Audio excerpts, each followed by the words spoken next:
asko gure gonbidapena onartzeagatik. Lehenik eta behin, zorionak lortutako sariagatik. Es un premio, es un reconocimiento otorgado por la revista Newsweek, quien desde su fundación en 1933 lleva informando sobre avances de medicina, cirugía y promoción de la salud, reconociendo las mejores instituciones sanitarias, tanto públicas como privadas, en 25 países del mundo. Tras una encuesta entre 40.000 profesionales, ¿qué supone para su servicio, para nuestra organización sanitaria, este reconocimiento? Egunon, muchas gracias.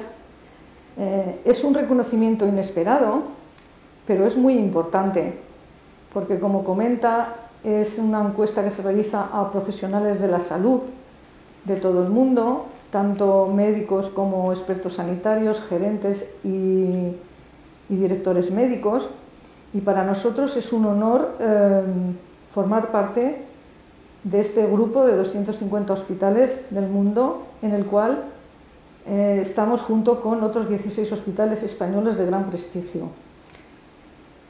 Y sobre todo porque somos un pequeño servicio con pocos años de vida, aunque parece muchos. Llevamos 27 años. Y realmente no es un reconocimiento solo al servicio, a todos los profesionales médicos, facultativos, enfermería, personal no sanitario. Yo creo que es un reconocimiento a toda la organización sanitaria Bilbao Basurto, porque si no trabajamos en equipo no tenemos estos objetivos, ni estos premios y reconocimientos. Abro comillas. Trato exquisito, personal fantástico, solo tengo palabras de agradecimiento. Son algunas de las reseñas que pacientes o familiares dejan en las redes sociales acerca del servicio.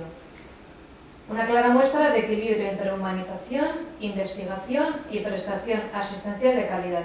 ¿No es así? Hombre, todos los comentarios que hacen los pacientes es un reconocimiento a nuestro trabajo diario, y es lo que nos ayuda para continuar haciendo el mejor trabajo posible, la mejor asistencia diaria.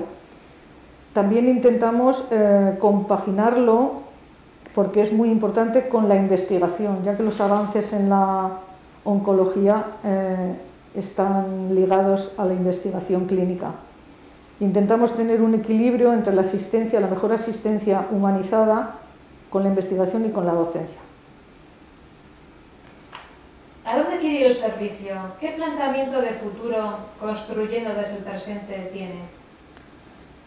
Pues el futuro a medio y largo plazo, pues a corto plazo es trabajar día a día para conseguir la excelencia en la asistencia, pero sobre todo también fomentar la investigación a medio y largo plazo, tanto clínica como translacional. Un objetivo muy importante también es mantener relaciones de investigación con la empresa privada y sobre todo también mantener nuestras relaciones o fomentar nuestra relación con el Instituto Biocruces Vizcaya, por lo que implica. Y también mantener nuestra colaboración con los grupos cooperativos de los cuales formamos parte, porque si no trabajamos en equipo, pues evidentemente no tendríamos estos logros. Y para finalizar, diríjase a los profesionales que constituyen, que forman a la familia de este servicio. Pues realmente no tengo palabras para agradecerles todo el trabajo diario que han hecho, por su implicación con los pacientes y los familiares, por la predisposición a estar al día a nivel de formación continuada, dado que la oncología es un campo nuevo cada día, y sobre todo porque sin su trabajo esto no hubiera sido posible, porque es un reconocimiento que nosotros no hemos buscado, pero ha llegado por nuestro saber hacer diario. Eskerrik asko eta berriro zorionak. Eskerrik asko.